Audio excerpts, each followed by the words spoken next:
come a little closer and lend me your ears. Don't worry, you keep yours while I keep mine.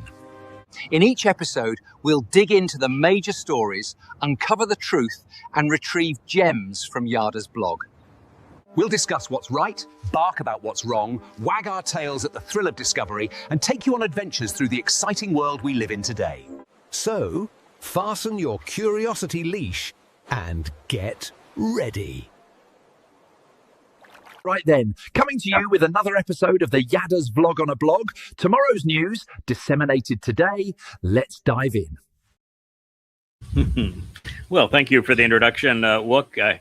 As I look at my buddy over there, he is sleeping underneath my desk with Kara right nose to nose with him, so it's pretty much of a sweet scene. That is not what we're witnessing, however, in the news, is it, Kevin? No, it is not at all, not at all. So welcome, world, to the Vlog on the Vlog. This is our continuation of On the Daily series as we broadcast from the Virgin Islands at 11 o'clock a.m. Eastern Time or Atlantic Time, as they are coinciding at this point. We received news that Trump had surrendered vis-a-vis Iran. And while that might have been good for some people's speculation that it would end the war, America is really not in a position where it can take another brutal loss. And of course, the moment that Trump started this war, Kevin, we knew that it was going to be a loss. There was no way out of it. It's why you looked at Israel and said, you know, how can you be smart people and continue to trip on your own feet? You just continue to do everything wrong. There was zero chance of a benefit in attacking Iran. And we knew that. And I said so, and have said so for years now, that there is no chance that you're going to get regime change in Iran. There aren't enough Iranians that are rallying for it. Many of those who are rallying for it are being bribed by the CIA and the Mossad, so they're fake on top of that. You need at least 3 to 5% to instigate regime change, and they didn't even have a fraction of 1% that were protesting for it. Right. And to have a minority be able to impose their will on the majority, the only way that happens is if you're dealing with brown shirts in Nazi Germany or the Bolsheviks in Russia, where those who are part of that minority are vicious and fanatic. And the protesters in Iran weren't either. Right. And so now and you don't have do to it with have kitchen knives. No, and they didn't even have kitchen knives, so that was an impossibility. You have to have either a significant majority support you, or you have to have the minority has to be vastly more vicious and better armed than the majority. And in this case, Iran, neither of those things were present. First, if you're third now, if you're going to have a successful regime change, looking at what's happened throughout history, you not only have to have either a very vicious minority or a large majority, neither of which appeared in Iran, but you have to have a go-to. It isn't sufficient ever in regime change to say, well, we have protests and they don't like the present government. That is never enough. You have to have the participants rallying towards something. And in Iran, they had nothing to rally towards. They could say, well, no, we don't like the theocratic government, but what were they advocating? Right. And it certainly wasn't going back to the monarchy. So what were they trying to install in its place? And if there was nothing to rally to, then it doesn't even matter what conditions exist on the other two parameters. You aren't going to get regime change. And so the best you can hope for is if you oust by some means the existing regime, as happened with the United States and the CIA conniving in Ukraine because they wanted Ukraine to work as a proxy, as cannon fodder to go attack Russians because the elite in America wanted to slice up Russia and steal the natural assets and resources. So the same thing was true with Libya when Muammar Gaddafi proposed a gold-backed banking system and trade exchange network that would have replaced the petrodollar and liberated Africa from the control of America and from the control of Europe, which is part of that U.S. SWIFT petrodollar reserve currency situation, which puts America in control and a weaponized currency control of every other economy. So the moment they want to move out of any independence or do business with anyone else, they are threatened and destroyed economically. And so Muammar Gaddafi had the answer. He had enough money with oil to propose a gold-backed currency. And so America crushed him. Nigeria announced that it wanted also independence. And that's when Trump said, we're going to go after the anti-Christian forces. And he didn't even mention Boko Haram, but we're going to go after the anti-Christian. I'm going to stand up for Christians in Nigeria. Right. It was bold. The Nigerians were proposing independence, and the United States won't tolerate that. Russia and China have proposed independence, and so the powers that be in America and in Europe are vicious in that regard. And so it's quite a mess. They can't attack Russia overtly. They can't attack China overtly. So let's deal with the people. They're friends. We'll attack Venezuela. We'll attack Iran, Cuba. Yes. So my point was going to be, in terms of regime change, what happened in Libya when the United States crushed Muammar Gaddafi for wanting financial independence? Oh, it's an absolute mess. It was a complete power vacuum, and there's the number one economy in Libya now? Selling women as sex slaves. Wow. So look at the mess we made. And the United States never owns up to the mess it makes. Look at the mess we made in Ukraine. There's 2 million people dead for nothing. Yeah. And we won't even own up to the fact that we created that mess. Look what happened in Afghanistan. The Northern Alliance was better than the Taliban, and the Northern Alliance controlled most of Afghanistan. And then the United States goes in, we muck everything up, and now the entire country is controlled by the Taliban. And we don't even own up to our disaster. We go into Iraq on false premises, and weapons of mass destruction and harboring terrorists, neither one are true. We break the country, and what we did is we gave the country to Iran. Thank you, Ayatollahs, they say. And in the process, we create the Islamic State. The Islamic State is an outgrowth of Bush's and General Betrayal's awakening program. So we created the Islamic State to replace Al-Qaeda. And we destroy Iraq and Syria, and we give Iraq to Iran, and we gave Syria to Turkey. Every time we try this regime change game, which was what Israel and America were attempting, if you're not smart enough to recognize that the CIA has tried this 100 times since the end of the last World War without a single success and with many colossal failures, then you're just too ignorant to speak out on this issue. We knew, and we spoke out and said, this is a horrible idea. It will not work. And it's being falsely portrayed. There aren't tens of thousands of Persians that are being gunned down by their government because they're holding peaceful protests. It was the Mossad and the CIA that were arming protesters, and there were maybe 3,000 or 4,000 that lost their lives, not the 40,000 that we used to justify, Trump used, and Israel used to justify their bombing of Iran. It was an absolute bold-faced lie, and people are so gullible today, they believe it. And so we knew that there was no chance of regime change.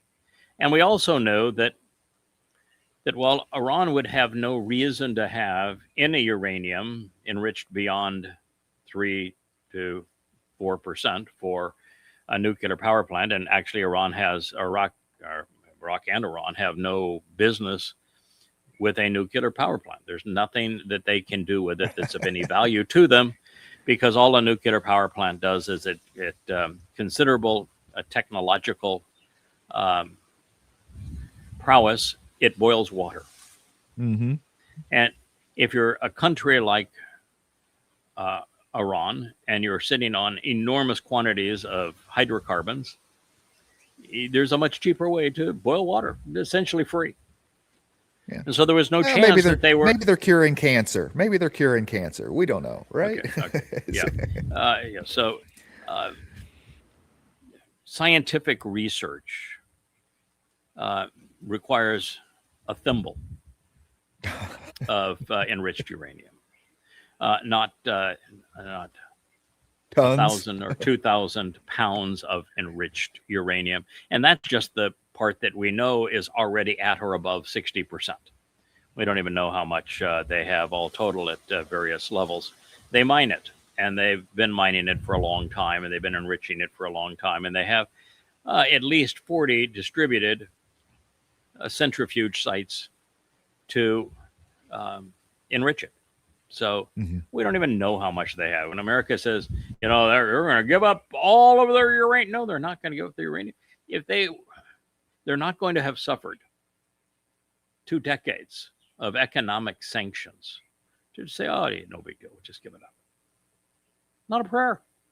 And so there was no way to get them to give it up.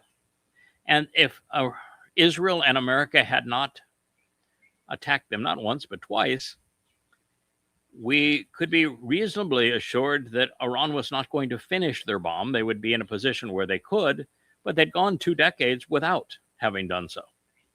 And if they'd gone 2 decades without having done so with a national religious edict not to do so, then leave them alone.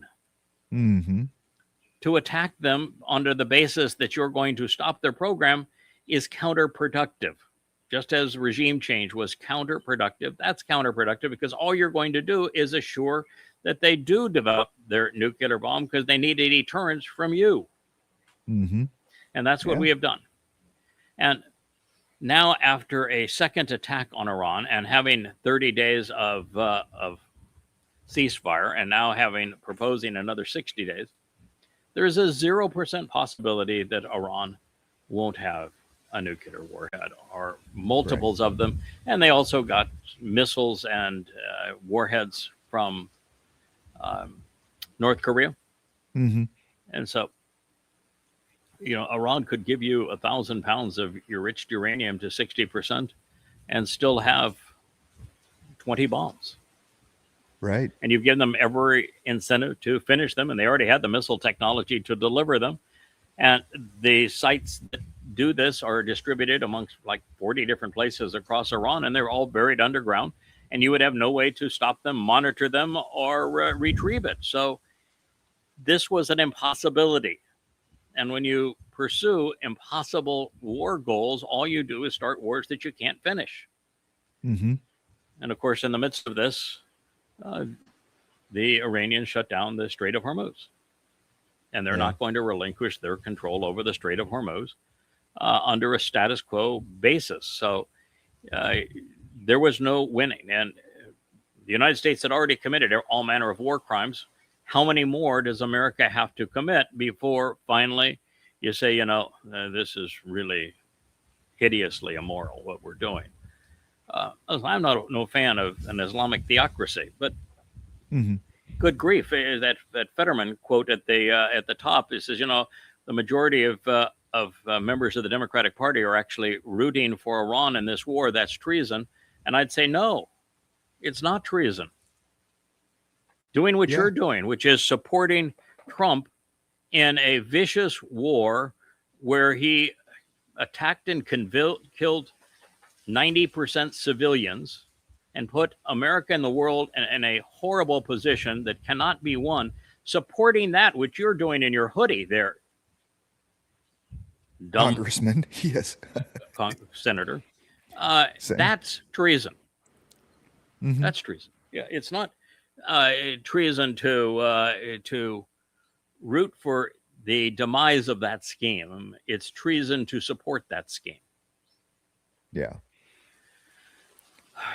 And so it's not like they're for Iran either. I mean, they're just against anything Trump does. You know, I'm sure that if Kamala had the White House, that there would be some sort of Iran craziness going on as well. Not to this extent by any means, sure, but well, it's Biden was the last bullet to destroy the Nord Stream pipeline and to put Russia in a position where it had no choice but to defend itself. So Biden was definitely a warmonger. Wouldn't want to defend him on any stretch of the imagination. And whether or not it was Biden that was the warmonger or those that are managing him because he was comatose, I can't tell you, but he was definitely a warmonger. And if you go back on the Ukrainian proxy war against Russia, you know, you go back through Trump 1 was a horrendous contributor to this immoral ruse. Obama was horrible in it. And it goes all the way back to Bush. Bush set it all up, and the other presidents just played it all out as if they were playing the cards of the military-industrial complex, and bankers to make money on the blood of others. It was an abortion, an abomination. Now, as it relates to Iran, nothing is going to stop Iran from being among nuclear countries, because you can't. No country is going to allow you to continue to bomb them indiscriminately without being able to protect itself. And so what you have done is assure that they become a nuclear country. Now, the reason this matters to us isn't because of the demise for the United States. That's inevitable. We know that's going to happen. And the United States put itself in in a position where its demise is assured through this malfeasance of Donald Trump, because it eliminated its presence from the Middle East and extricated support for the petrodollar system, which was the last hope that America had of creating the illusion that it was solvent as a country. And now all it can do is continue to debase its currency, because no one will buy bonds. So it's just devalue the currency and use the control over the Federal Reserve to create the illusion of money to buy the debt that nobody in their right mind would purchase. All the while, the value of your currency and the value of your assets dwindles to nothing. We knew that was the case, and of course that'll take down the rest of the world economically as well. Even China and Russia, which have much more substantial manufacturing capability, can't survive that, because they have to export products to keep their factories running, and there will be no one to export to when the West collapses, which is now inevitable. And that's the anarchy of the time of troubles, and we knew that. The reason we're talking about it at great length now is that Trump made an announcement over the weekend that he says that he had two, one over the weekend and one today. And I want to talk to both of them. The first one is that he announced that he had reached an agreement with Iran, and that he had gone over that agreement with all of the Muslim nations, Turkey, Saudi Arabia, Qatar, Kuwait, United Arab Emirates, and the like, and Pakistan, the field marshal, or the general that runs Pakistan. And he had gone over it with all of them. And that the agreement had wonderful reception among them, and that he had told Bibi and pretended like he had a wonderful conversation with Bibi Netanyahu. So that's where we were. And he was not fessing up on what it was that was agreed to, other than he said that the Strait of Hormuz would be open, and he said that there would be monies released, a minimum of 25 billion released to the Iranians, and that the overall situation relative to the nuclear program of Iran was tabled for 60 days. Right. That's what came out of the White House. So subsequently, Trump decided that he didn't like the fact that he was being mocked for this deal. And so he said, nobody knows what the deal is, but it's a great deal. But I haven't told anybody what the deal is. So if you haven't told anybody what the deal is, why'd you have any phone conversation? What were you talking about? Mm-hmm. You know, right. Your favorite color of cotton candy? I mean, what were you talking about if there was no deal? If nobody knows the terms of the deal except you, then you don't have a deal. Right. All right. So there were 3 sources that released the terms of that deal. And one of them was in Saudi Arabia, where the state-run news agency released the terms of that deal. And the terms of the deal were that the Strait of Hormuz would open, but under Iranian control. That the United States would release $25 billion to Iran. That the nuclear discussion, the nuclear, they're talking about a $1 charge per barrel of oil, which is, of course, 1% of the value of that oil as their toll to pass through the Strait of Hormuz. It takes a lot of damn $1 bills to up to 25 billion. So, you're going to say, all right, the Strait stays in Iranian control, but there's no tolls, but we're giving you 25 billion up front. That's better than what the Iranians were originally proposing. So the Iranians are going to be delighted with that. There's no problem with that. That the second was that the U.S. presence, military presence, would remain only until the deal was officially ratified, which means the U.S. is committing to moving out of the Middle East, which is what the Iranians have wanted. And that the nuclear discussions had been tabled and were not part of this deal. That was released. What that is bold-faced surrender. That is the white flag that Trump has been talking about waving. That's the white flag. That is the United States saying, we can't go off and bomb Iran again because we made no difference and we're killing people. We're committing war crimes. We're squandering our military assets and accomplishing nothing in the process. And that against a country that large with 93 million people that is essentially impenetrable to men on foot in an invasion, and that has buried everything that's essential to it beneath the reach of our bunker buster bombs. There's just no point, right, to bombing them again. The military doesn't want to bomb them again. They fired every top general. Says, you're wasting your time and putting us at risk. The blockade was not working because any ship that hugged the Iranian coast couldn't be touched by the Americans because they couldn't put their warships within missile range of the Iranian coast. And so the U.S. was just being mocked from every possible angle, and the Strait of Hormuz was essentially closed to anybody but China and Iran. And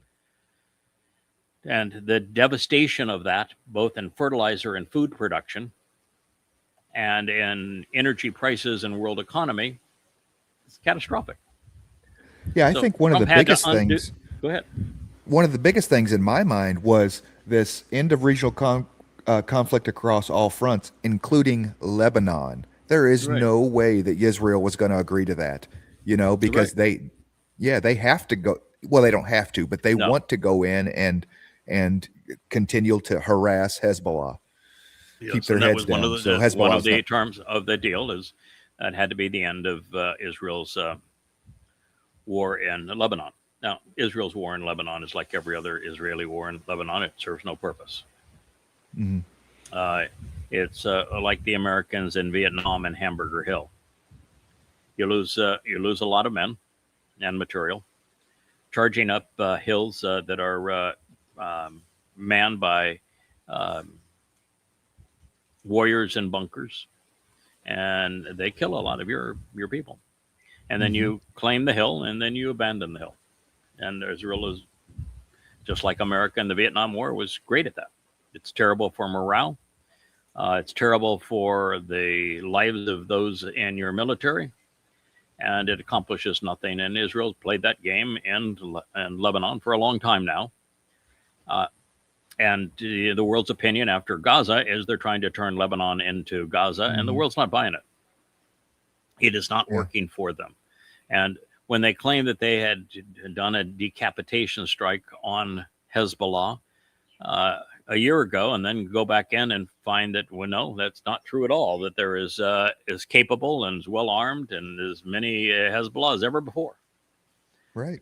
So it turned out to be a complete lie. It's like the dumpster there claiming absolutely obliterated all of their nuclear capability, and he didn't even make a dent in it.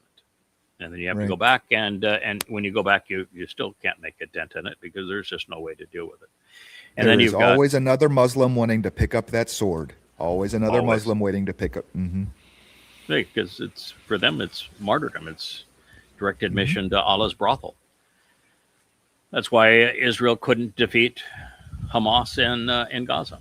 You know, they destroyed Gaza, but not Hamas. Great. And all that did is destroy Israel. So under these circumstances, Trump capitulated. He said, okay, I can't beat them militarily. No one's buying my threats that I'm going to annihilate them anymore. The military can't invade. You can't win from the air. I got no options whatsoever, and we need the Strait to be opened, and I need to pull out. So what's the only way to pull out the military and get the Strait open? Surrender and give Iran a lot of money and claim that you negotiated a great deal. That's what he was doing. So I just posted it as, Trump surrenders. That's fine with me. I have no problem with America surrendering. I'm not an American. And so it doesn't bother me at all. But that's the reality of it, is America lost another war.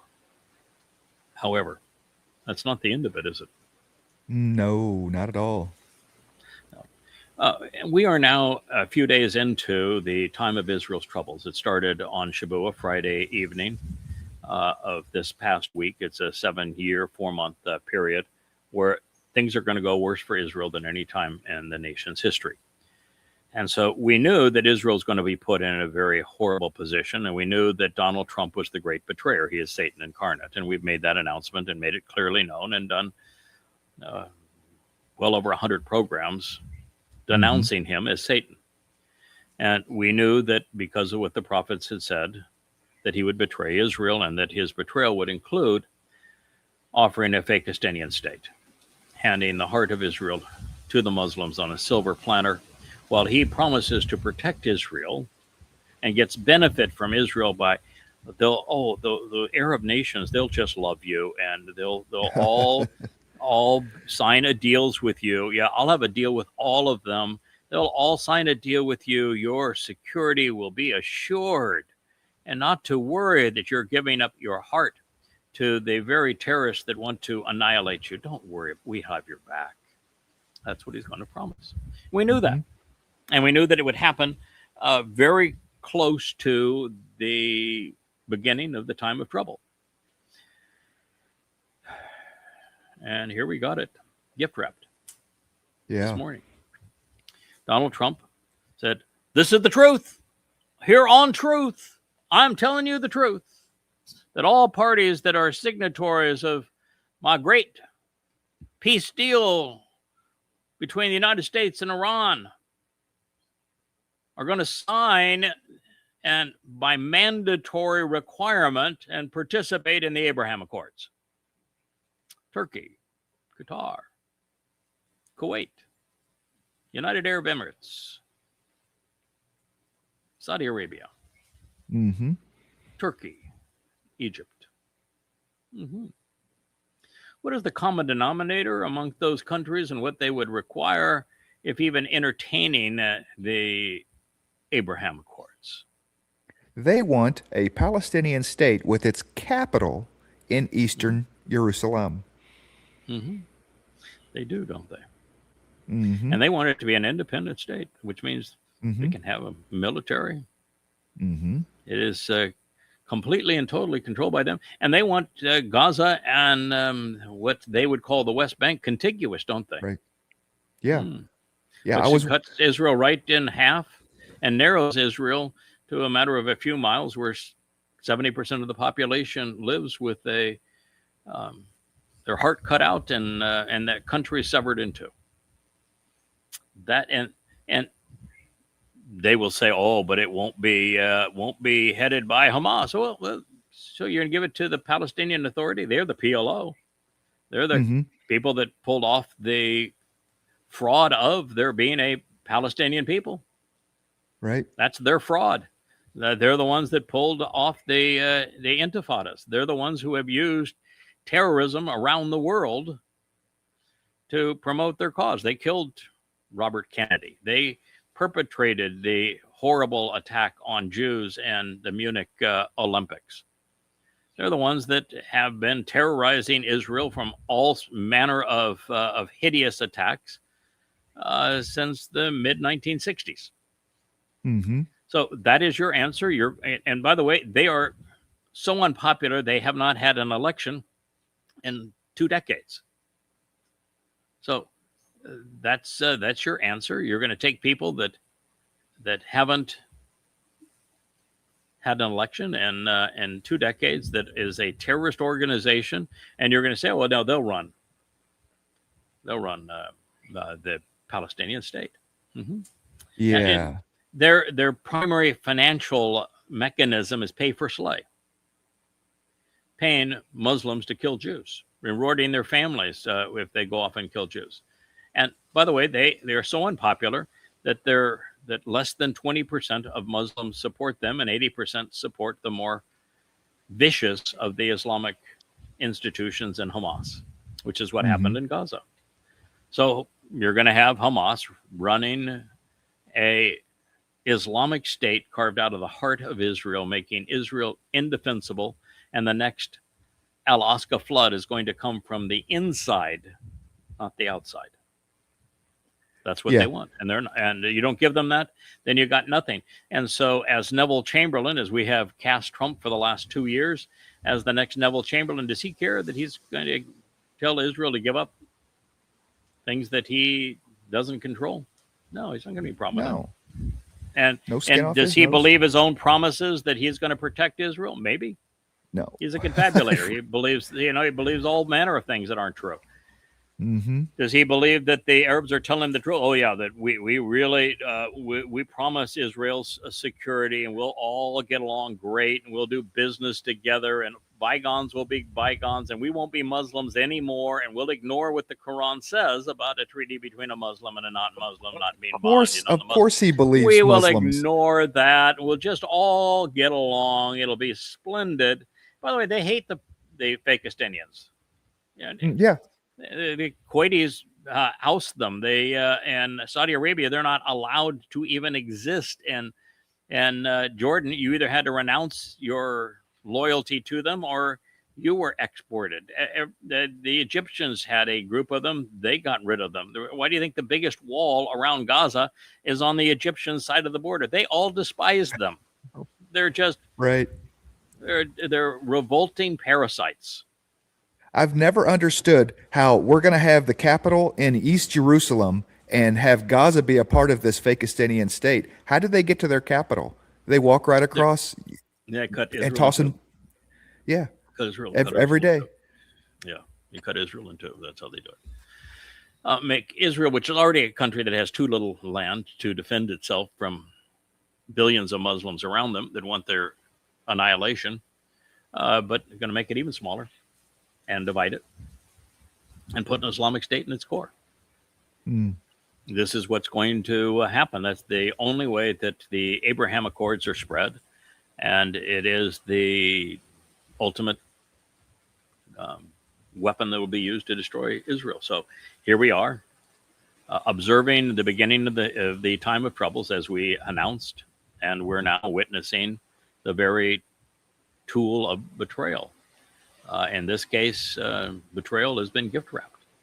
It is something that Netanyahu will accept gleefully.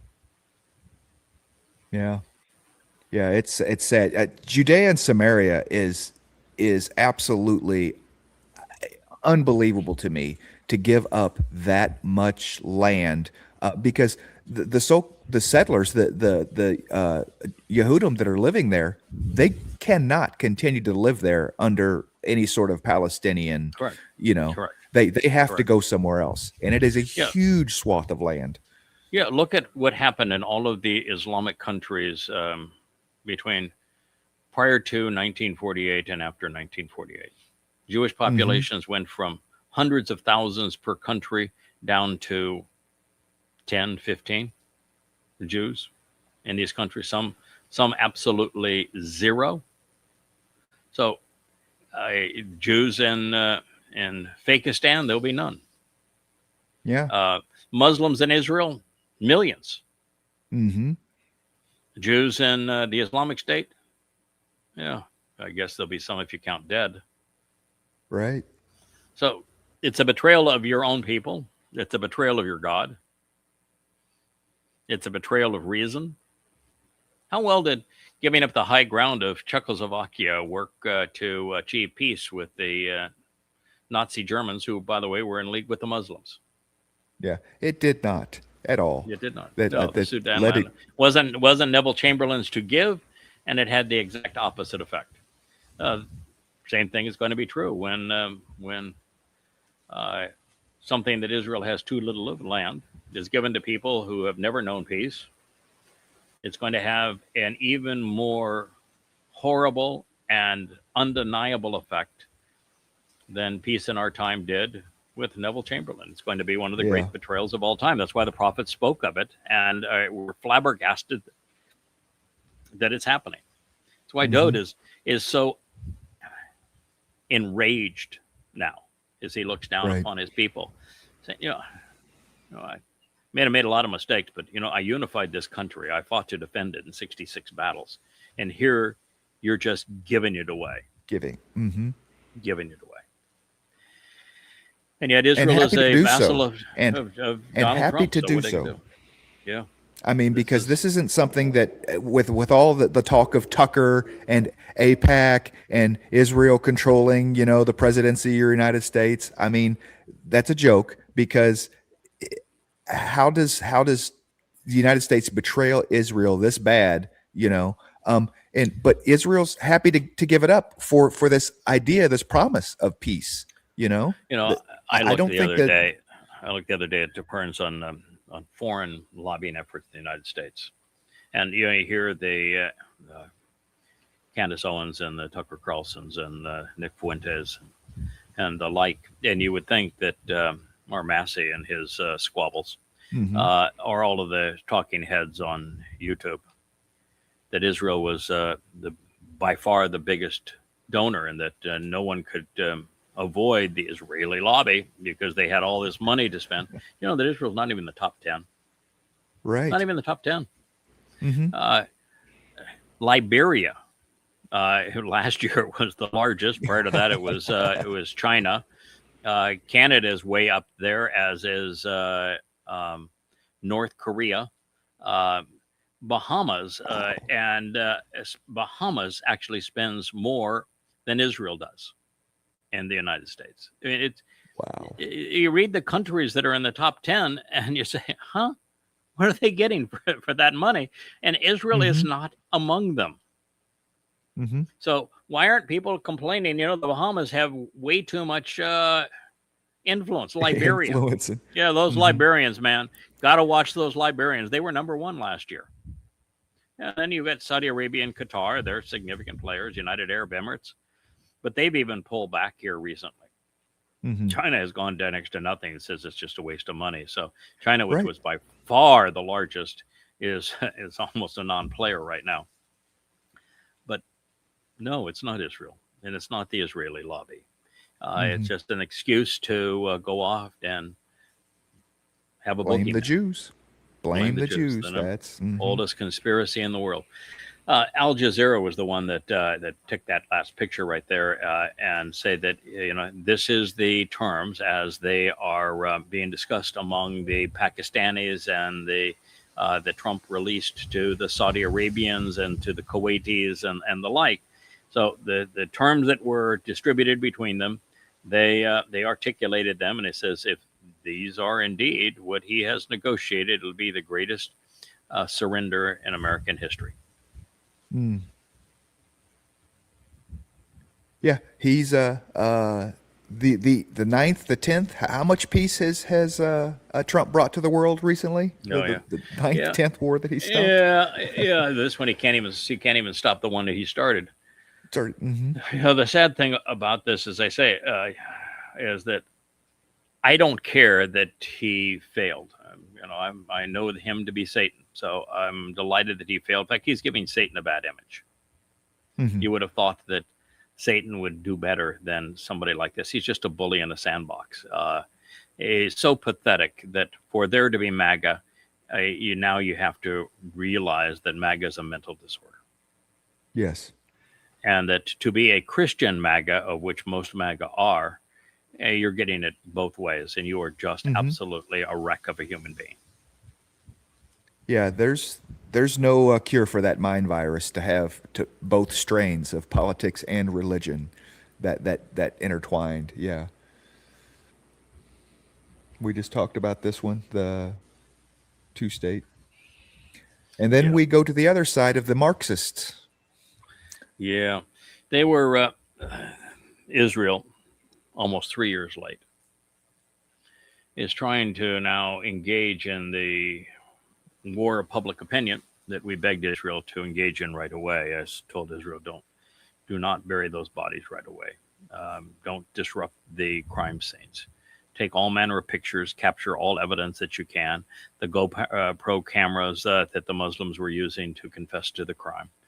Download it all. Download every security cam video and every picture that could possibly be taken. Don't gray anything out. Show it for exactly what it is. Hour upon hour upon hour, the rapes, the tortures, the confessions, all of it. Because if you don't do that and you lash out at the perpetrators, then the whole world is going to think that you're the bully. You're going to be the perceived perpetrators of genocide as opposed to the victims of Islamic genocide. And they didn't. And, they claim, well, the sensibilities, you can't torment those poor families that lost loved ones. Yes, you can. Because you have to frame it correctly. And what you do is to say, they're either captive or they're dead. Do you want their deaths to mean nothing? Right. Or do you want their captivity and death to speak volumes? Do you want to make them heroes? And they're heroes if their story is told, because it will lead to the survival of the Jewish state. But if you don't, if you cover it up because of your sensibilities, then they died for nothing. They are forgotten, and they died for nothing. And that's what Israel did. Yeah. May their memory be a blessing. You have to make their memory a blessing. There's work involved. They have to respond correctly and let people know exactly what these people suffered. Not just talk about it. It has to be shown because that's how we are today.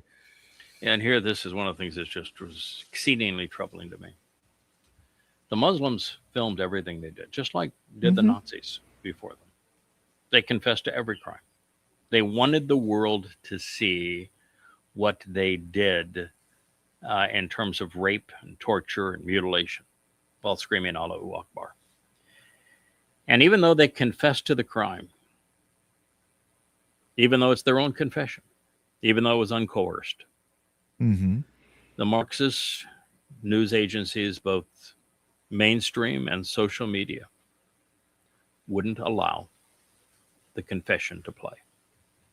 I gave up on Facebook. You want to know the primary reason I gave up on Facebook is that I presented a video that the Muslims themselves had shot.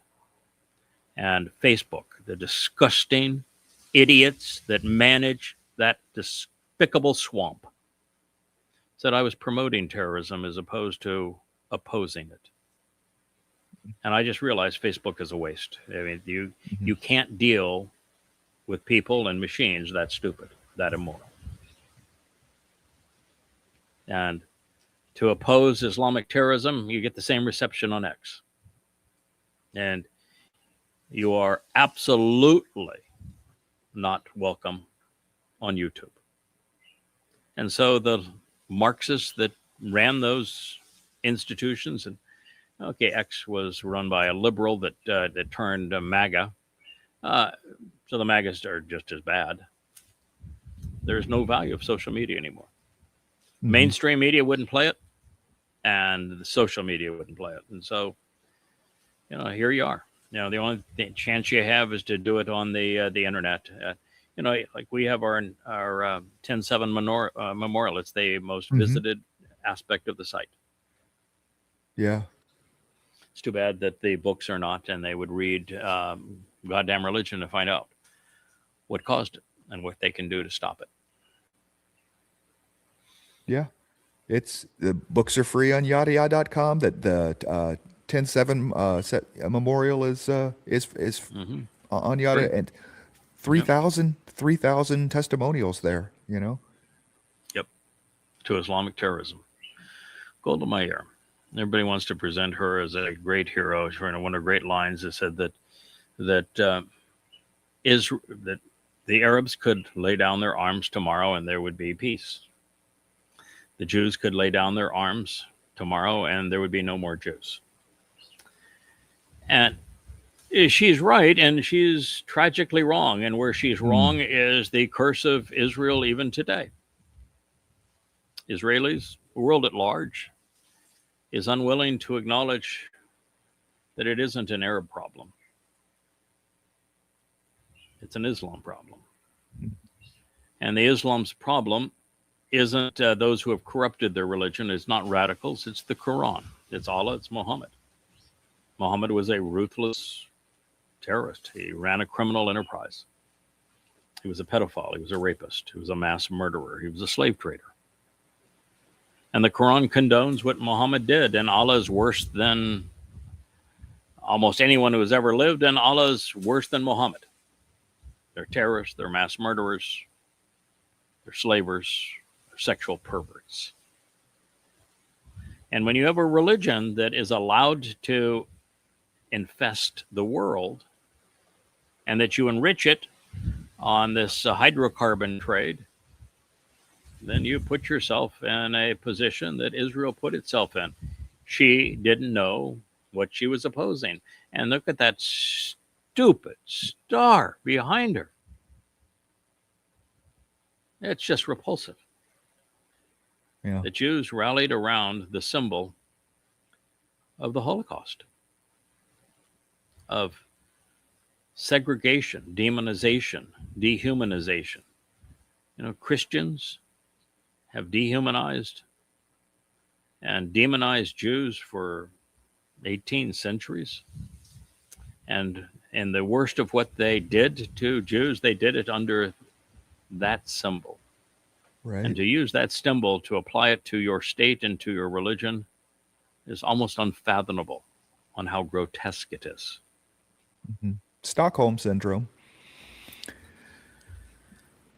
Doesn't make it right. No, I to paraphrase was it Carville? It is Islam, stupid. It is just plain old-fashioned Islam, not fundamentalist Islam, not radical Islam, just plain old-fashioned. It is just Islam, period. Yeah. And if you don't think that's correct, because that doesn't meet with your sensibilities, then you go read the 5 volumes of Goddamn Religion. and then you write me a letter. In fact, do the world a favor. Prove it wrong. And you'd have to, by the way, prove every point I bring up wrong. And all I do is cite the Quran and Hadith. I got no other sources. Just the words and deeds of Allah and Muhammad. That's all I cite. You would have to prove they're all wrong. 4,250 pages of evidence. And you'd have to prove it all wrong. And you can't. Because the only answer is to goddamn religion is that the Quran and Hadith don't matter, that they're all untrue, based on a complete lie.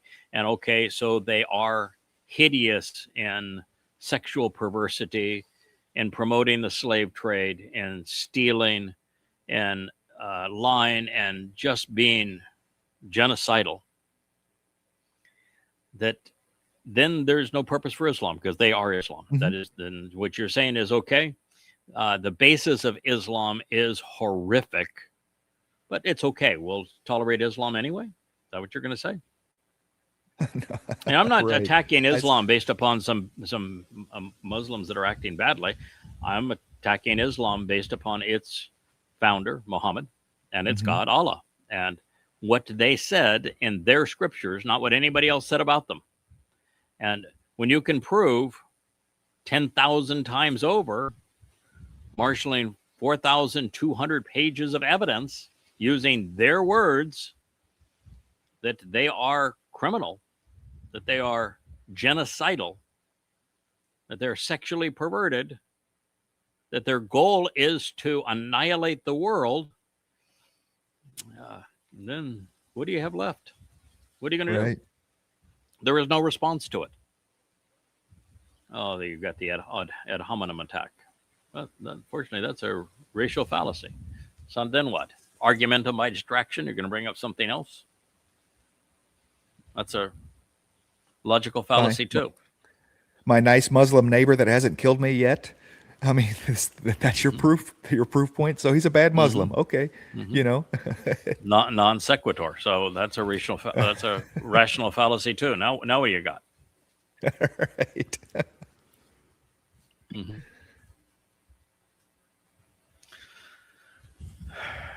I am so hideously disgusted by MAGA Christianity. I find it to be amongst the most repulsive lies ever perpetrated on humanity. And here they have their pretend Jesus. Jesus never existed. But let's just play along. Jesus was a man who couldn't defend himself, who men killed. And you want to believe that the man, God, that men killed, is capable of defending another man 2,000 years later. He couldn't defend himself and was killed by Jews who had no power whatsoever. And you want me now to believe that he's back on duty, miraculously doing what he couldn't do for himself, and his choice of someone to protect is a pedophile and a rapist and a thief and a blackmailer, a man with the foulest of all mouths, a man who is vicious, a warmonger, an egomaniacal bastard. And that's the man your man God is saving? You can be that stupid. You can be that immoral. You can be that irrational. Is that because that is what you are promoting here? You want stupid people to believe in a stupid God on behalf of a disgusting, demonic maniac. Who, by the way, happens to be Rahab. I mean, let's not. This is Satan incarnate. This is Jebus protecting Satan here, right? This is what we're depicting. I mean, that's right. We have Jesus got his hand on his back. Jesus is protecting Satan. Wouldn't that make your man God demonic? Mm-hmm. Yep. So according to the prophets, there's no question that man there is Satan. Mm-hmm. just got lucky. Pray for him. You know, I don't pray, but there's times when I've certainly wanted the outcome he deserves. Unfortunately, it's not going to happen for another 7 years. Mm-hmm. With all the glare that I'm dealing with out here, I don't have a clue what that says. The Hashem didn't give us the Torah. He gave us a mission, a blueprint, a love letter for life. Mm. Who did? Who? Okay. Who did what? First of all, what they're claiming is that's what's in the Torah. Mm. So why don't you find a Hashem for me in the Torah? I'll give you an hour, a day, a week, a month, a year. Heck, you got 7 years left. Why don't you find for me a Hashem in the Torah? Mm-hmm. Because you said that it was Hashem that gave it to you. Why didn't Hashem take any credit for it? Right. There is no Hashem in it, you idiot. And it is not a love letter. There is damn little love in that book, I want to tell you. Mm-hmm. There's a lot of hate, however. It boils over and absolutely is overwhelmingly hateful. And you know what God's hateful of? Religious Jews. And so here you're talking on the basis of religion, when the primary theme of that book is that Yahweh despises religion, and particularly when his people act up religiously. He didn't give you a love letter for life. He told you how to that you would do this, and in doing this, it would be the end of your life. Every time you acted out in a religious way, God killed you. He did not love you. He burned up everything around the territory. The man who was entrusted to write the Torah hated you so much, he didn't want to go on this mission. And when he went on this mission, he hadn't left Choreb 3 days before he came to God and said, these people are obnoxious. They're impossible. I do not want to continue. I would prefer that you kill me to having to live another day with these people. Does that sound very loving to you? No. By the way, when Yahweh spoke to you directly, you told him to shut up and go away. You told him that you never wanted to see him or hear from him again. Does that sound very loving to you? Yeah. When God gave you the gift of the promised land, and you had the spies that went in to see it, and you came back with all manner of lies and said that, no, we don't want this. We'd rather go back to Egypt. And he said, everybody over 20, you're dead. Does that sound loving to you? Now, what about the waters of Meribah? Is that loving? The golden calf? Is that loving? Yeah. Because I want to tell you, the story of the Torah is God being so disgusted with the children of Yasha'yah that every time he was around them, he was wiping them out because there was no purpose to them. They were obnoxious. It's not a love letter. It's God saying, I hate religion, and I despise what you have become. I made a promise. I'm going to honor my promise, but I have to hold my nose to stand the stench of you to get you into the promised land. And even there, you're going to continue to be belligerent and obnoxious to the very end. And finally, I'm going to have to go to a goy because there's not a single one of you that's receptive. I can't love any one of you because you're so religious and obnoxious. Read the damn Torah, what I would say. Yeah, it has lots of lessons. And it's inspired by Yahweh. Can't even come back until they're cleaned up. Anti-religious. You know, when Yahweh kicked his firstborn Adam and the wicked witch of Eden out of the garden, with one man, he was lethargic. He didn't have any character, didn't have any drive. It was just a lousy lump on a log to spend any time with. God tried. No matter what they tried, it just wasn't working. Adam had no initiative. Mm-hmm. And so Yahweh says, okay, this is boring as hell. You know, I don't know how many more times I can watch the goldfish swim around the bowl without clawing my eyes out. And it's not right for this man that I've created to be alone. So I'm going to give him a woman. And he did.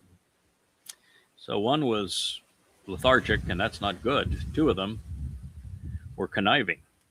Mm-hmm. And that's bad. And so God boots them out of the garden, and the Salma man proliferates in that region. And God says that every day, perverted, corrupt, he uses Hamas. He says they were violent and vicious terrorists. And so God said, when they became many, they became universally bad. And that's the lesson that no one seems to be able to pick up. Mm-hmm. Judaism, large institution, bad. America, large nation, bad. Rome, large empire, very, very bad. Roman Catholic Church, largest institution on earth, exceedingly evil. That every time man proliferates, he becomes evil. One man, not good. Many men, bad. It's always the case. And that's why God said, I regret having created man.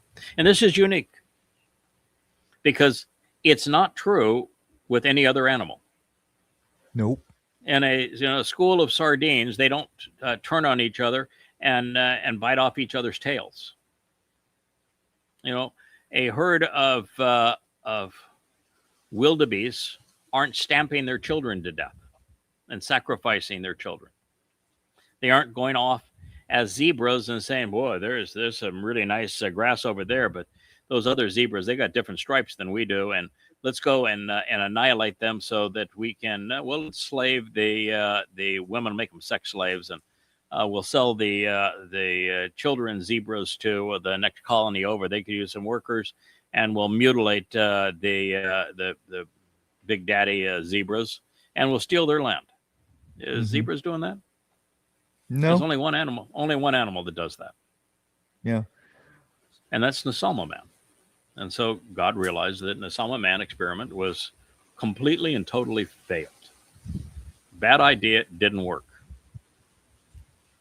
And that's the lesson I don't think that I can get across to people. And Kevin, it has a huge influence on trying to understand where we're going. Mm-hmm. You know, my job, our job, is to help people understand that religion will preclude them living a life beyond this one on earth. And the promotion of religion and politics will earn them a guaranteed reservation in Sheol, which is a black hole. And that God is offering to those who listen to him, who think about what he has to say, who respond appropriately, and engage in such a way that they demonstrate that they can be trusted.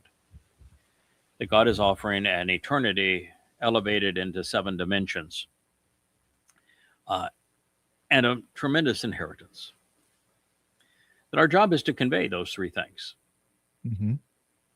And to prepare people so that those who are interested can choose the covenant option. And then to hope that there will be, and we know there will be, a mortal remnant that's allowed back into the garden. And we've analyzed all the refined gold of Orafor, and that's 1,400 people. And that could be the mortal remnant of Yasha'yah. It can't be total numbers of people, total mortals, because you couldn't run the planet. It'd be impossible for us to generate energy, generate food, run sanitation systems, manage roads, all the kind of things that you have to have if you're going to live distributed around the world. But there's this conflict here. And this addresses that conflict, not in a way that resolves it, in a way that helps us at least understand it a little better. God realizes that the Salma man is a horrible mistake. Mm-hmm. That not even 1 in a million Salma men and women are capable of being beneficial. Not even 1 in a million. And that the more of us there are, the worse we become. So God can't open the garden and say, here, millions of you, free reign, go on in, have a good time. No, he can't do that. I was talking to Perry earlier at breakfast, and he was saying, well, obviously I'll speak the same language in the garden. I said, no, we won't. What was one of God's very first things he did? He confused language because we make a mess of things when we all communicate well with each other. You think everyone's going to be living in Jerusalem? No, because when we congregate together, we become really bad. He's not remaking humanity. He's giving certain people an opportunity to do better. Mm-hmm. But we have the same tendencies, even scrubbed of religion, even without anyone promoting it at a moment in time with them all wiped out. It's not like Adam and Chawah, we're going to Sunday school and that corrupted them. They just had the propensity that when there were 2 of them, they were worse than 1. And when there were 4 of them, that was worse than 2. And then when there was a bunch of them, that was far worse than the 4 of them. Mm-hmm. Horrible. And so God can't have all that many. Just can't. It won't work. And yet you have to have, I would say, in the range of 500,000 people out here if we're going to run the planet. Produce food, transportation, sanitation, power generation, internet communication, manufacturing. God can't just simply say, I'll build houses I'll tear down everything and I'll build new houses for everybody. Then what's the point? I mean, God wants us to work. You can't say, well, we're going to go back to hunter-gatherers. No, we're not. If we're hunter-gatherers, we're not learning anything. We're just spending all of our time hunting and gathering. And are we going to be slaughtering animals like that? And we know there's going to be herds. We're told specifically there's going to be herds. So there'll be protein to eat along with the vegetables and fruit. So we're not going back to the garden where there's just a bunch of fruit trees. And even then, somebody's got to harvest the fruit and share the fruit and then clean up after the fruit. And so, it's a lot to think about as to what's going to happen as we go forward. But the biggest challenge of all is to recognizing God is not looking for a lot of us. In fact, he must make it such that there's very few of us. So when we talk about the covenant being harvested with the standing grain on Shabuw'ah here on the 11th of June. And by the way, I guess it really shook up some of the Mother Goddess cult that it didn't happen when they thought it was going to happen. I'm getting even letters from them now saying, "Oh my, can you forgive me? I don't want to go to hell." So too late.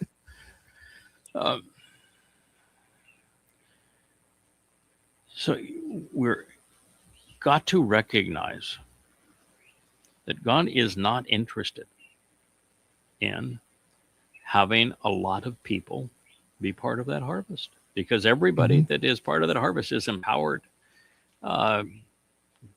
Just operate in 7 dimensions. We can warp matter with our minds. That's not something you can have as a capability if you can't be trusted. Right. And God knows that when there's a lot of us, we aren't trustworthy. So that's one of the things, by the way, that I'm so appreciative of, is that we came to the realization that we do not want to harvest to take place concurrent with the entry to the time of Israel's troubles on this past Shabuw'ah, because it would mean that there'd be so very few that could be harvested, because while there were many who were listening and were observing the conditions of the covenant and attending the Mohadim, they weren't making a contribution.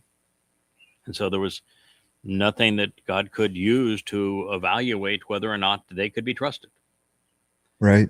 And so this whole idea of many of the covenant members now doing their own presentations, starting blogs and producing them, which are central to that project, which my only contribution can be, I think you ought to do this, and I think it ought to be such that we can show them on our site the following way and provide the encouragement and technology. I cannot contribute to them and really can't say much about them, because the whole purpose is for you to take initiative and to have other covenant members rally around you. That's wonderful. And for them to do their own, that's wonderful. And for them to watch, that's wonderful. And to contribute in every possible way, that's great. Do it. Yeah. And the more of you that do it, the more independent you are, the more independent of me you are, the better. Mm-hmm.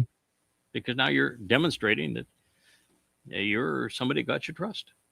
You're making a contribution. And it's not just that you're demonstrating that God can trust you, and therefore you're affirming your own eventual harvest. That's all good and well. But somewhere along the way, you have to stop thinking like that. Mm-hmm. I don't think I have ever thought that way. I'm not sure you've ever thought that way. I don't think that, well, I'm doing this, so I'm assuring that I'm amongst those being harvested. Ever. I don't do this to say, boy, I'm really guaranteeing my inclusion. Never. You do what God wants because he happens to be God, and doing what he wants is the single most important thing we can do with our lives. And you know that the satisfaction you're providing to our Maker to prove that he wasn't wrong in creating us, and that we could listen to him and respond to him and think about what he had to say, and we could prove our worth, that we could make mistakes and learn from them, and we could make good companions, and we could figure things out, and that he could enjoy our company. When the moment you change your mindset and you say, what does God get out of this? What am I doing for the entity that created me? And what am I contributing to others who will be in that same position? And when you think that way and you're completely out of yourself, then that's the position you want to be in. When you're at that position and you're making a significant contribution and you're doing it with your entire focus on pleasing Yahweh and encouraging others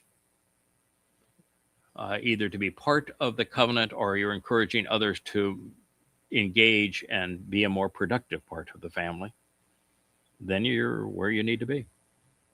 Well, the synergy is absolutely important. I concur with that.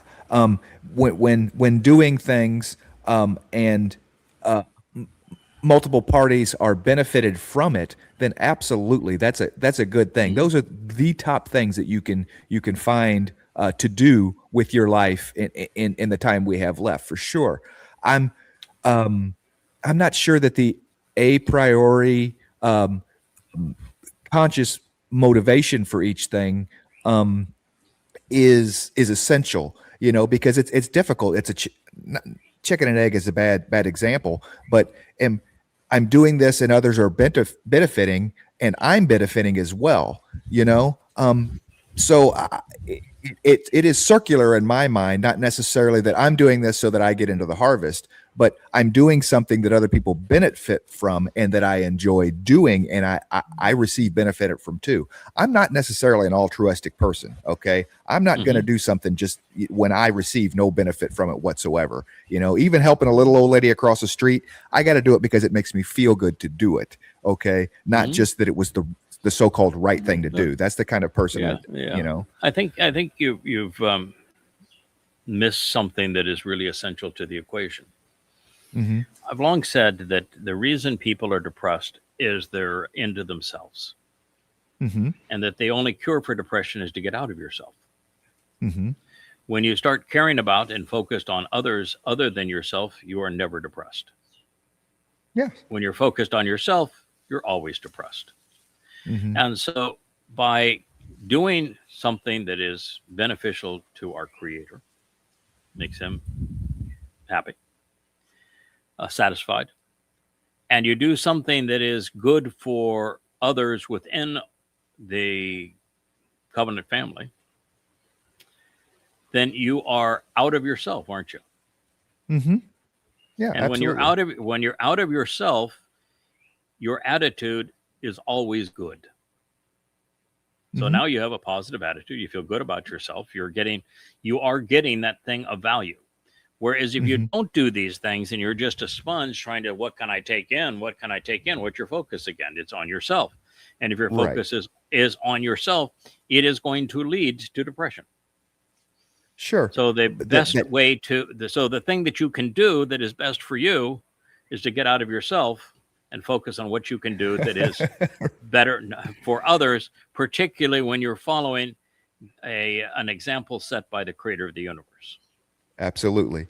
He is the source of all energy flow, right? Mm-hmm. Everything that flows from outside of him. And so if we take a little bit of that energy and we put our own little sauce with it and increase that energy flow out of us, we benefit from that as well. We gain that energy. We're able to show that we can contribute, we can take what he gives us and like a light prism, magnify it or spread it around, whatever the case may be, Yeah, I'm not sure it's quite that esoteric. I think Mm-hmm. it really just gets down to, we were given a marvelous set of instructions. We're able to understand some percentage of it, learn more about it every day. You can read the same statement one day to the next and understand 10 times more a month from now than you can when you first began it. But we're given instructions. Mm-hmm. We are given the opportunity to contemplate what they mean and how to apply them. Like we're having a conversation. What is eternity going to be like in this 1,000 years? And then, thereafter, it's a whole different scenario, because everybody after the 1,000 years is going to be a 7-dimensional being. So it's a completely different construct that we can't even relate to or can't even speak about, because no one has any concept of what it's like to be 4-dimensional, much less 7. Right. But in terms of our lives here in 3D over the next 7 years, I'm not sure we have to tap into a source of energy or reflect a source of energy. I think it's really very fundamental. Listen to what God had to say, particularly if and God has appointed someone for our day to analyze what he has said and convey it in a way that's practical, so that we can think about it and apply it to our lives and benefit and make a positive contribution, know where we stand based on it. Take that material, learn from it, grow from it, apply it. And when you're doing that, good things are going to happen. Absolutely. This weekend I was able to prepare another 1,500 pages. That's a lot. And that's almost the equivalent of the entire Torah, Prophets, and Psalms. I was able to prepare another 1,500 pages, which is translations, analysis, commentary, and insights for Coming Home 4, 5, and 6. And did it so that it could be posted as pre-pub books on the site. I hope that happens quickly before we get all the superscript in. It still would be very effective and have to be formatted perfectly. And it doesn't have to be all fact-checked and copy edited, because we can always replace an old one with a new one. But there's 1,500 pages of translations, commentary, and insights that we can all grow from and benefit from. Yeah. That's a pretty good thing to contribution do. for, right. Yeah, and now whoever's going to have the YAHOWAH book clubs, you got new material you can go to, Absolutely. and some of this material is really cutting edge, particularly what we just learned in the 30th chapter of Yasha'yah, Isaiah. It's an amazing perspective on God's view of this planet now, and how upset he is with humanity, and why there's going to be so few people that make it from here to there, and why Israel's going to have such a tough go of it, because Israel, from God's point of view, is the most stubborn, obnoxious people on the planet. Yeah, he hates Islam, and he hates Christianity, and he hates Judaism, but the people that irk him the most are those that he chose. Jews, who shouldn't even be Jews. They should be Yahud. Right. Yeah, that is a huge amount of contribution, and it is exciting that with 30, Maorith is probably one of my favorite. I mean, going back into Bereshith, fourth, and talking about the greater and lesser luminaries, because that's a perspective that absolutely no one has ever before looked at, and that perspective molds in so well with the other body of work. It is a continuation. It is a deepening of the understanding, and as we have that and share that, it just, we gain more confidence in what was written before. Oh, now I get this piece, and now I get this piece. It continues to strengthen. It does something that I didn't expect that it would. Of course, it tells you that God has a singular plan, and very few people that have passed muster with him, so that he trusts them, and those souls are prepared and reinserted over time. And it's the same souls, and particularly two, the greater and lesser luminary, are the two most deployed souls over time. It's been over 6,000 years that these two individuals, and it's a third because one of them drags along his wife every place he goes.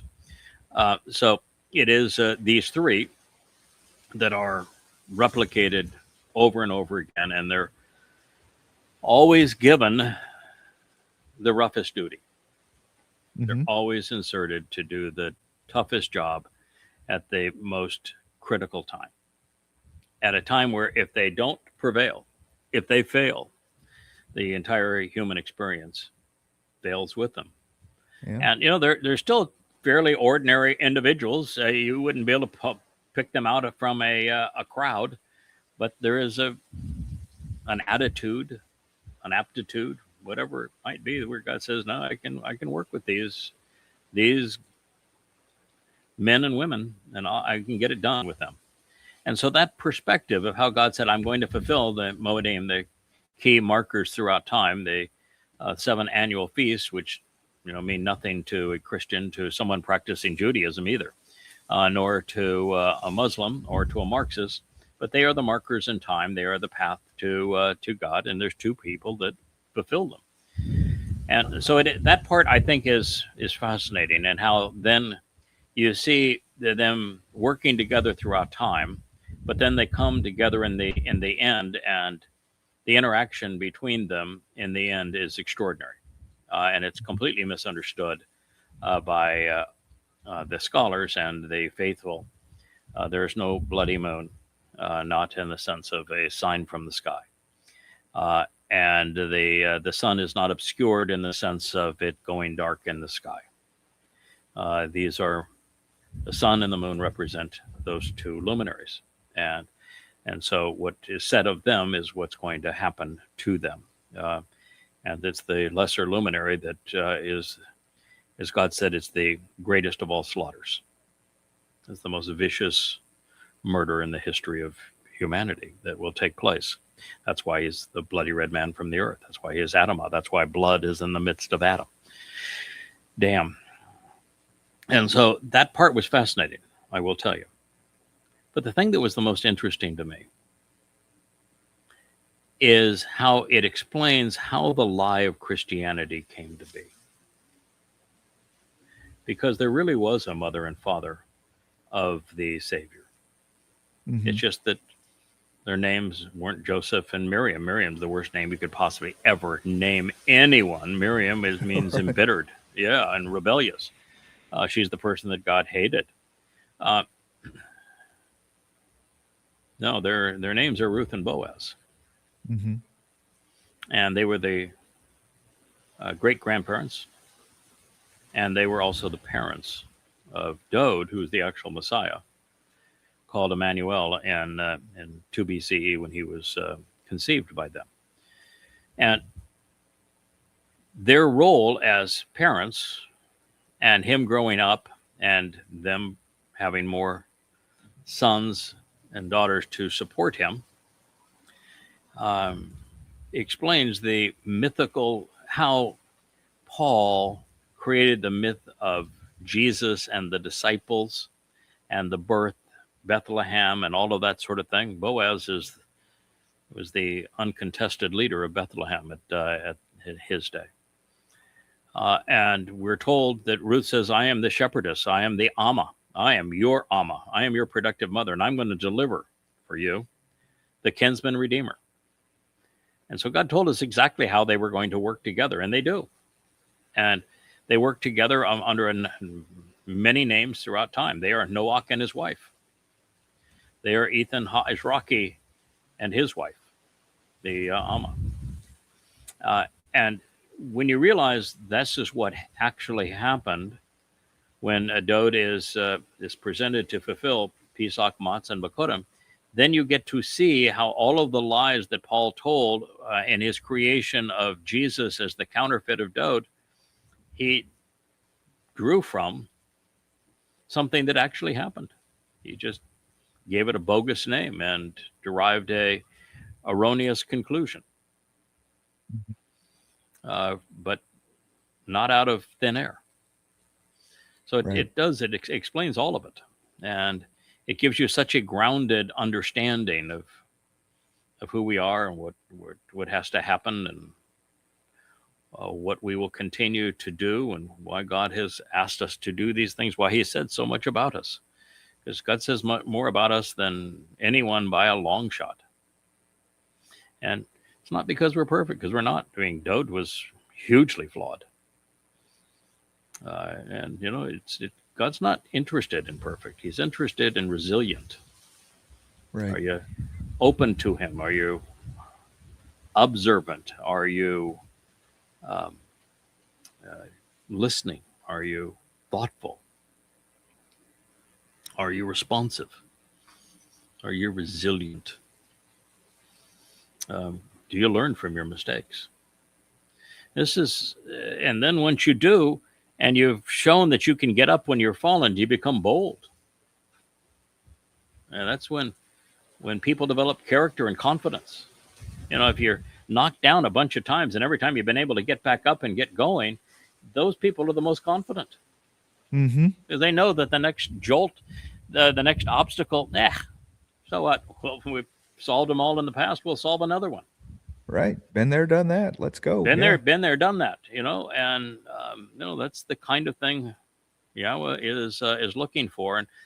And so by studying his cast of characters and when he deployed them through Maorth, we get a vastly superior, more complete perspective and understanding on God's plan, how he is engaged with us and what he's trying to accomplish, because his style, whether it's you want to accept it or not, I'm not speaking of you personally, but the religious don't want to accept it. They want God to do his own thing.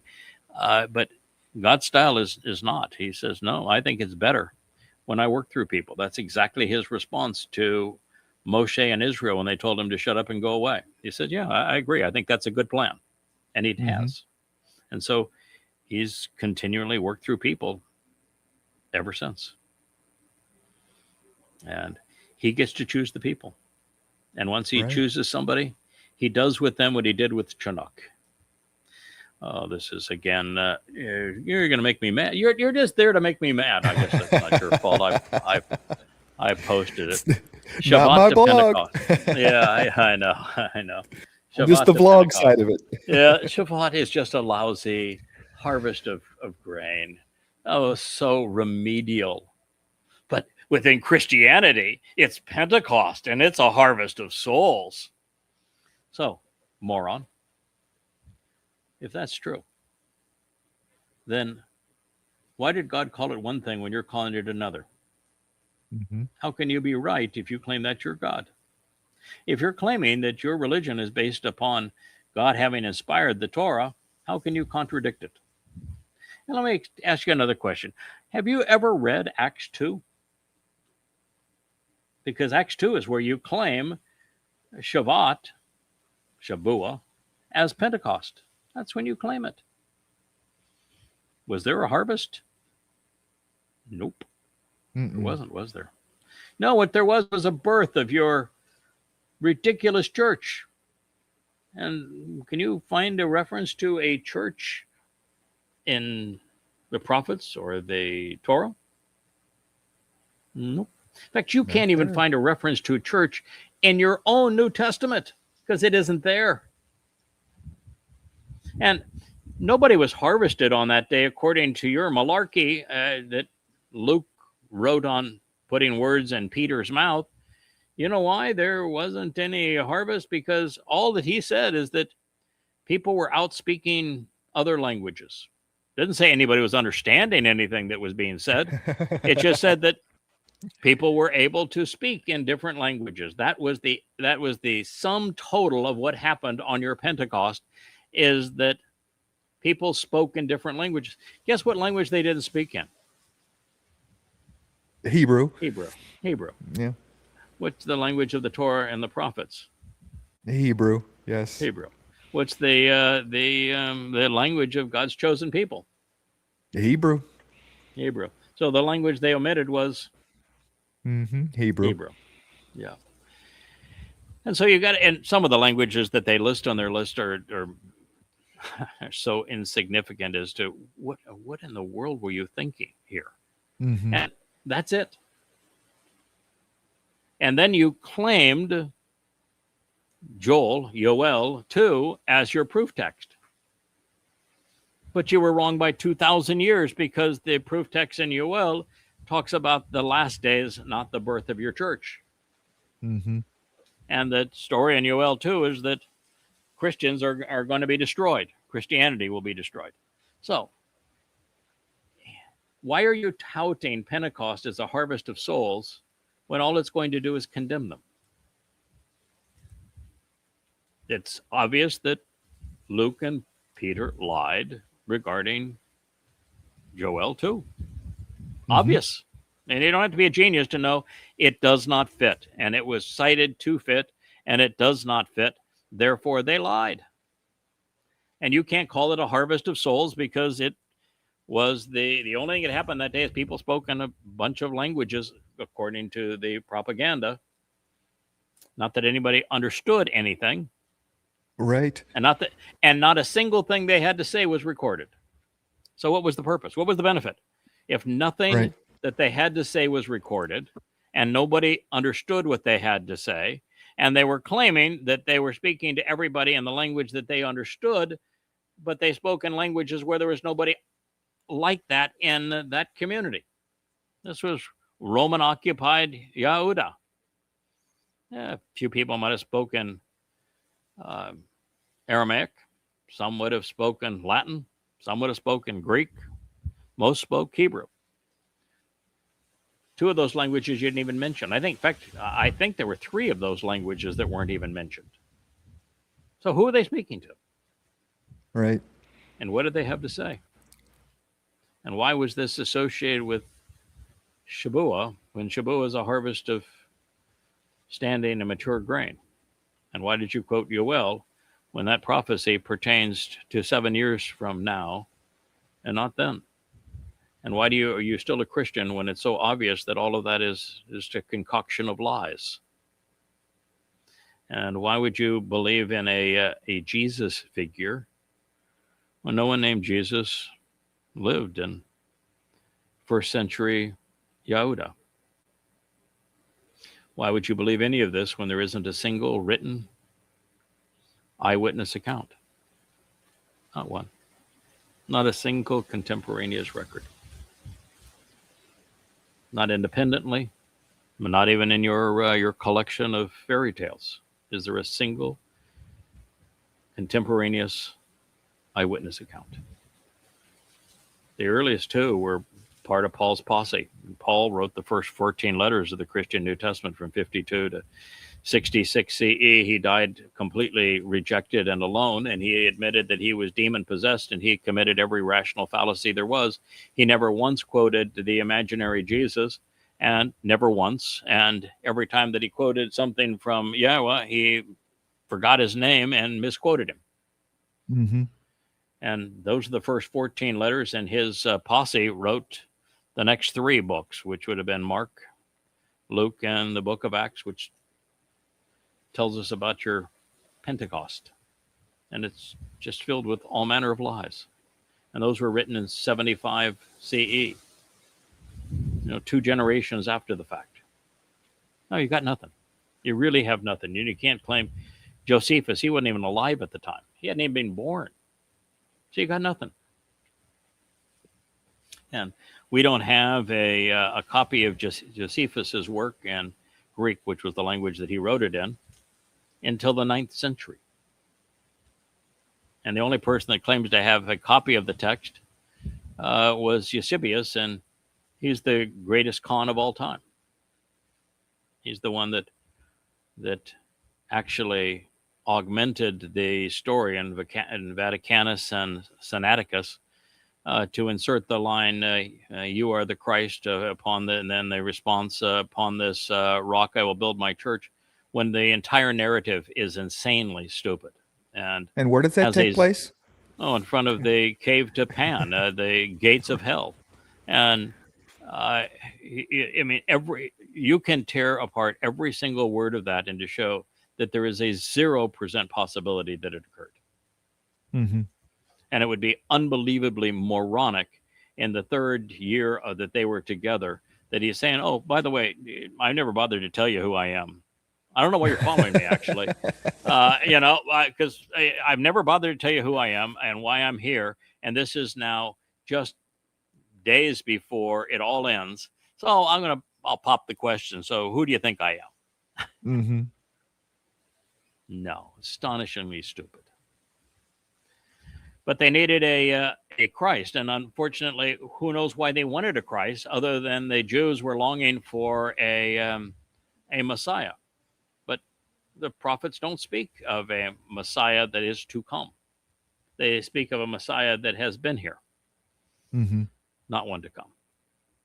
So they picked up on a lie and turned it into a religion by piling a bunch more lies on it. So, yeah, it's pretty revolting to see how easily Christians have been fooled into believing that which has a 0% possibility of being true. It's just a 2.2 worthless lies. 2.2 billion today and billions over its lifetime. Yep. Succumb to the mind virus. Oh yeah, the Tucker Carlson, who by the way has also admitted that he was demon possessed. He tells the whole story of how the demons got him and bribed by Muslims, and he says that Israel is the most violent country on earth. You know, the most violent country on earth is. The United States. The United States is the most war-prone country on earth by a long shot. And the region that's the most war-prone is Europe. And nothing comes close to Europe in terms of wars. Mm-hmm. No, Israel is not the most violent country on earth, and not by a long shot. And the fact is that the most violent religion in the world is Islam. And the reason that Israel has a significant military is because the Muslims have been trying to eradicate Jews for 1,400 years. But, he is the most popular person on social media, and he's really stupid and really demonic and really immoral. And yet he has a following which says that those of you who listen to him are idiots. and gaining traction. There is more of them coming. Oh yeah, it's just disgusting. Yeah, look at this.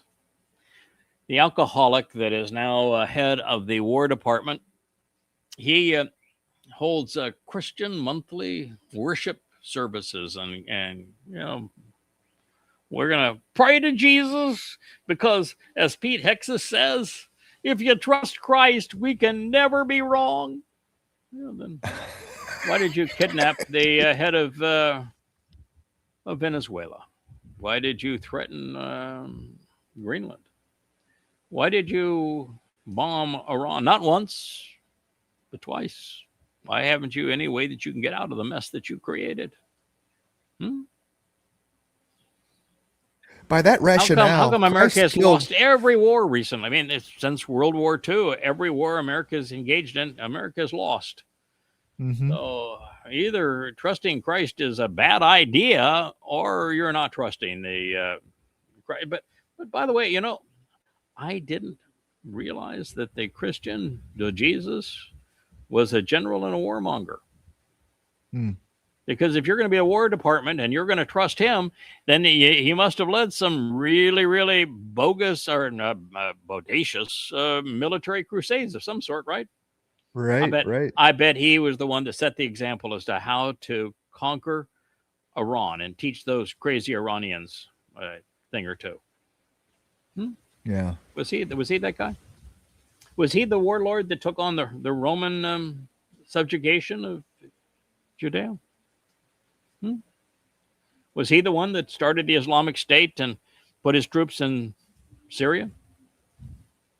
Was he the one that overturned the government of Libya and turned it into a terror state? Did he do those things? Did he invade Iraq and turn it over to Iran, make an absolute disaster of it, and lie about weapons of mass destruction? Is that how you're trusting him? Is he the one that's telling you, well, I think you should invade Cuba? Yeah. Is he the one that tells you to trust Jesus? He's the one that tells us to blow up all those boats that you just killed people because you could? Mm-hmm. Was he the one that guided your missiles when it blew up the 250 little girls in the school?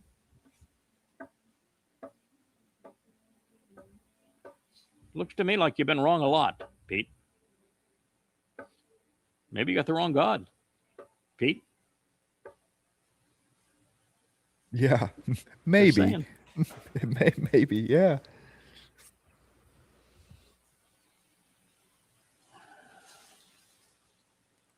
No one has seen our deal. It says, if I make a deal with Iran, it'll be a good deal.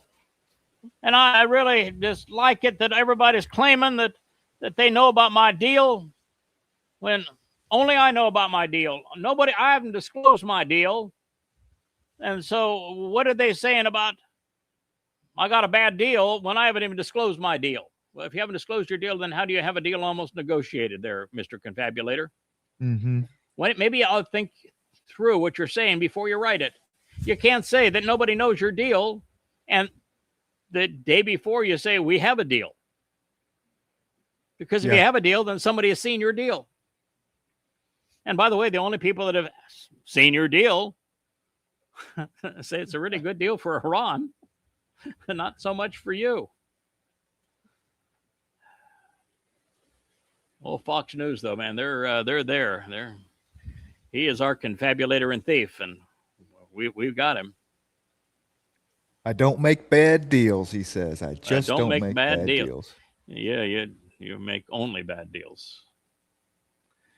Yeah, this is an interesting concept here. You pop in because if Trump accepts a deal, someone reads the deal to him, someone complains about the deal, Trump changes the deal.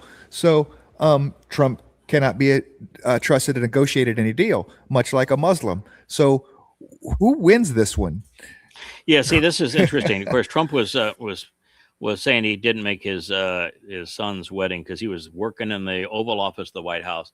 and that he is the one that has worked out this deal, and that he had a deal that's been largely agreed to with Iran, and it will guarantee that the Straits of Hormuz are open, and that that was his deal. And so, boy, he is the great deal maker.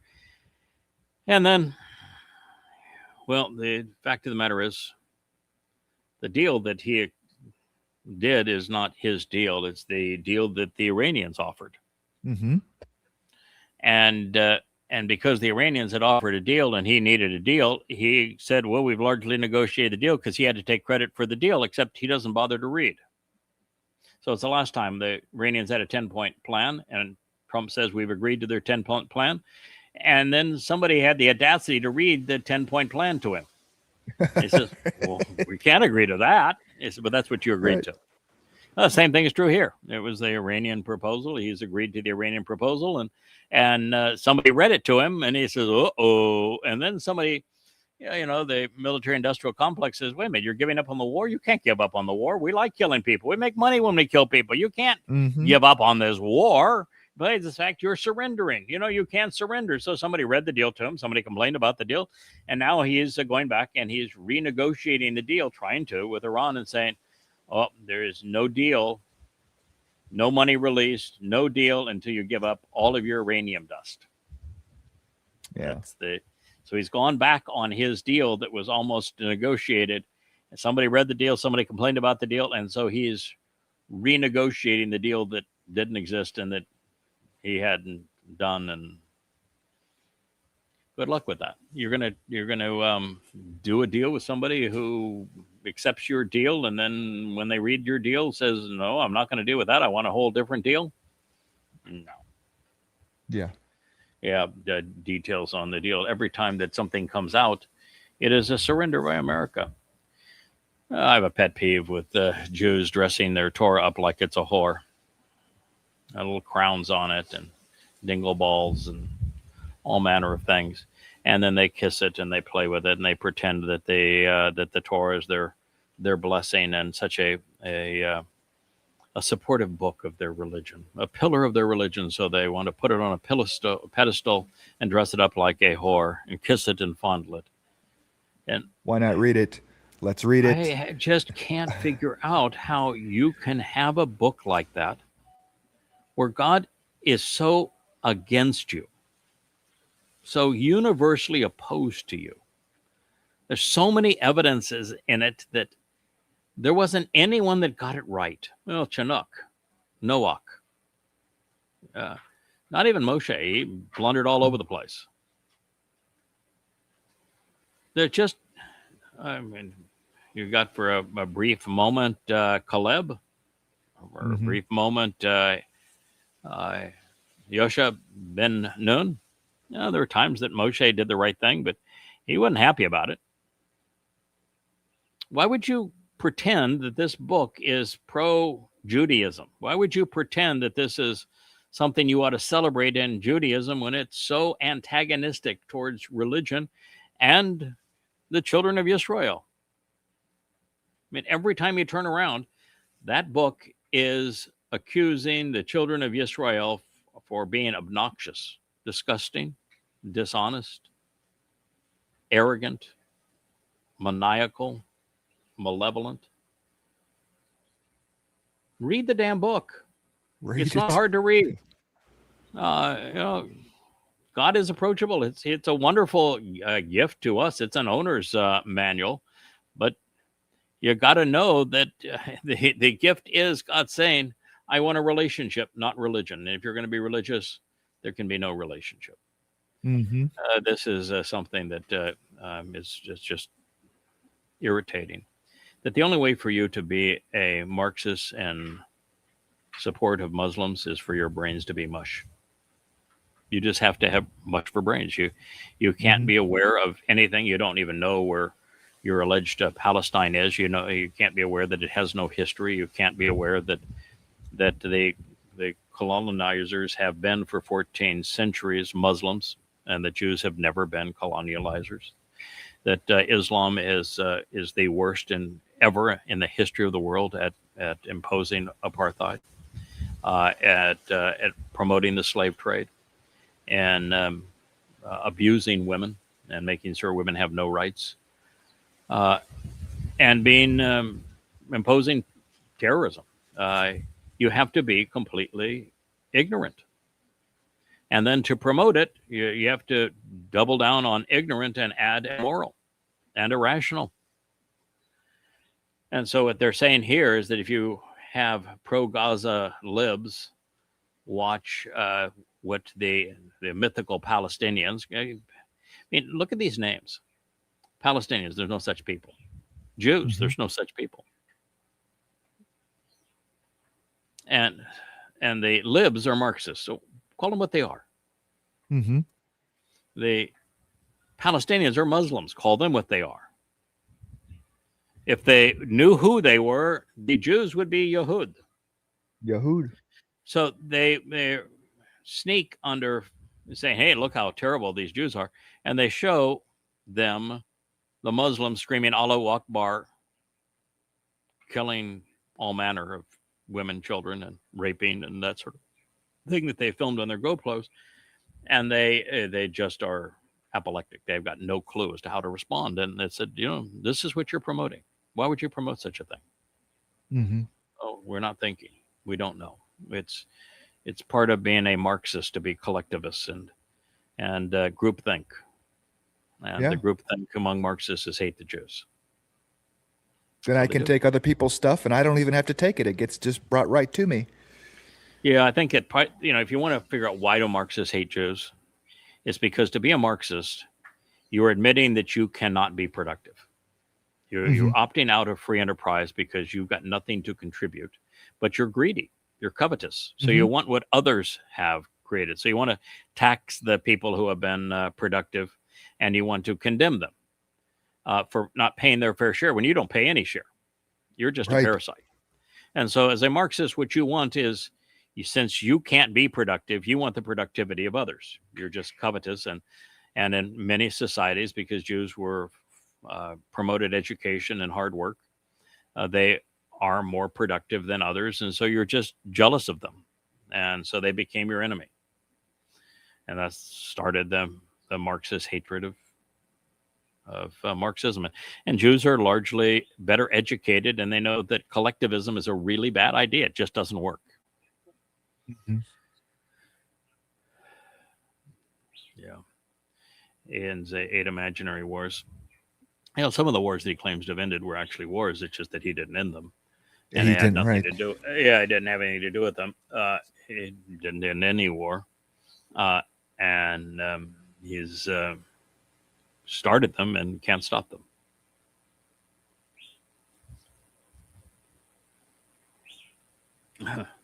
This is interesting. The Iranians are offering tens of millions of dollars as a reward for Trump's and Netanyahu's head. And normally we would say women, calling for the assassination of a head of state, that would be a really bad thing to do. That's meaner, right? But didn't Trump and Netanyahu assassinate his father?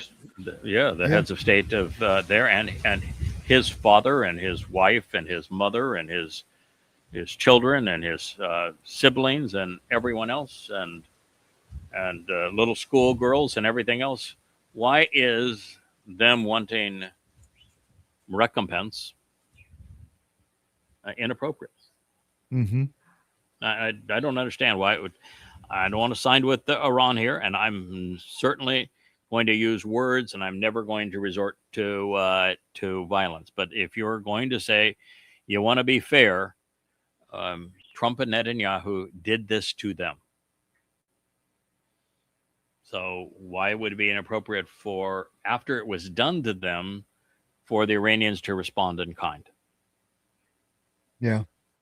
Well, 30 shots fired at the White House this weekend, so somebody was trying to collect on 58 million, right? I mean, I don't get it. Trump is Satan. You can't kill Satan. Can't be done. So why try? Right.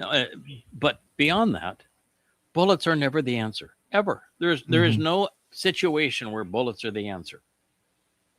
if words are not your most powerful weapon, you're useless.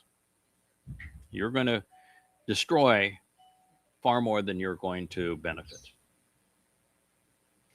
Oh, yeah. So the president was gathering his top security officials for an emergency White House meeting. You know why? Because he has no deal with Iran. That's why. Right. And now he's trying to figure out, what do we do now? Do we go and we bomb them again? We got all the, Mecca over there. We used half of our stockpile of weaponry to bomb them. Do we bomb them again? Make sure the whole world hates us? Make a bad situation even worse? Mm-hmm. But, will they surrender? Will they wave that white flag that, that I've been waving? I mean, that's the only thing I can think of is that he would have a meeting of saying, holy hell, what do we do now? Oh, let's triple down. It's got to be. We'll get them this time. For the second time now, I have accepted the Iranian plan that I didn't read. For the second time now, I have announced that we had largely negotiated a plan to end the war. Twice now, it was the Iranian plan. And twice now, I hadn't read it. And when I read it, it was a surrender by the United States. And so I went and tried to negotiate different terms, and they were having nothing of it. And the same thing is happening again. Now, what do we do? Anybody got any ideas out there? Right. Bomb them back into the Stone Age? What are we going to do? What does Jesus have to say about it, huh? Yeah, well, the thing that, of course, is there. Here he is. That was the plan that he agreed to. He is bowing down at Khomeini's feet, and Iran would know it. It's the most. It's a complete and total surrender by the United States if that deal happens. And the only thing that would be between that deal and Trump approving it is confabulation. He had no idea what it actually said. There he was in the White House, and he had no clue what it said. This one's good. Yeah, Trump is this close to declaring himself dictator for life, right? Yes, he already has done that. Mm-hmm. He is der Führer, and it's the Fourth Reich. And if you don't know that he's already done that, then you're not paying attention. He said we don't need midterms. I don't know why we're bothering to have them. And he has Trump 48 hats that he has in the White House and that he is promoting. He's building the ballroom, not for Trump 47, but for Trump 48. He is dictator for life. He is, in fact, his announcement that he is a god will take place on the Ides of March, the famous day in Rome after the Roman emperors. But the more interesting part is that he has been positioning himself as a god. He has the White House and the MAGAs present him as a Messiah figure, is Jesus's understudy, or as Jesus, as a Messiah, and he's going to dispense with all of that and just call himself God on the Ides of March in 2030. So the declaring himself dictator for life is past tense. You're not paying attention if you don't know that's what he's already done. Referring to himself as God, that's future tense. That's going to happen in 2030 when he moves to Israel. It's why he made the announcement a few days ago that he has a 99% approval rating in Israel. He effectively can run for prime minister, and he's going to go to Israel and do that. And he is. He's going to arrive there on the 29th of January in 2030. Prophets have never been wrong. That's what they have said.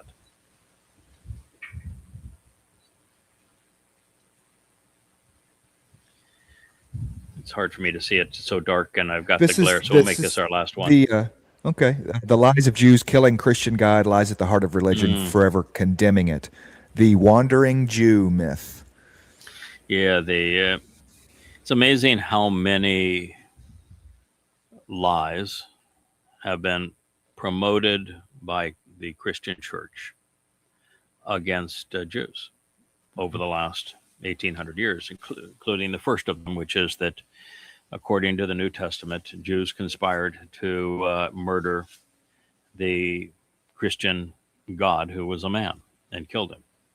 And so, according to the Christian New Testament, God got so mad that Jews killed him that he decided that he would renounce all of his prior commitments and promises to the Jews, making the Christian God, of course, a liar, and the Christian God so inept that men could kill him. And it's based upon this series of lies that Christianity promotes replacement theology, where they're the new Israel and the new Jews, and where they promoted the myth of Jesus over Dowd, who is the actual Messiah. So it all comes down to that fundamental lie, and that is the lie of anti-Semitism. It's the lie that undergirds the Holocaust. It's the lie that is permeating the world's hatred of Jews today. And so the bottom line here is, for anyone who is aware of what has gone on, is that from the very beginning, Christianity has been vulgar, crass, and cruel. That this is not a loving religion. This is a religion of subjugating, denouncing, dehumanizing, mass murdering people. And the people that Christianity has chosen to hate and to demean and to rob and to force into ghettos where they have stolen all of their possession and controlled their lives, torturing them for 1,800 years, are God's chosen people. I just want you to know that if you're a Christian, your religion is obnoxious. Your religion is cruel. Your religion is based on a series of despicable lies, and that God despises it. And if you promote it, he hates you too. And that's the truth. Whether you like it or not, you can't change reality. That's the reality. Christianity is a cruel hoax. Yeah, definitely the religion of forgive us, not the religion of forgiveness as it likes to purport itself. I mean, the original popes were, just don't look at what we're doing. It's forgive us. Yeah. The lie of Jesus has been very, very good to us. Yeah, that's Yes. the nature of the Christian church. Of course, you'll never find the word church in the Torah, prophets, and Psalms, and you won't even find the word church in the New Testament. You say, oh, yeah, it's there. I can read it right there. Upon this rock, I'll build my church. It says ecclesia. Ecclesia cannot be transliterated church. It cannot be translated church. There was no church. And the whole thing is a hoax designed to control and fleece people. And if you've been brought into it, shame on you. There's no such thing as Christianity. No such thing as a coming Messiah. There was no Jesus. God cannot be killed. God is not a man. The whole thing is a cruel hoax. And cruel hoaxes are not good. I've tore in 5 volumes of Christianity, absolutely destroyed all credibility of the Christian religion. And I would encourage you to read it. It's all free at YAHOWAH.com, 5 volumes of Christianity.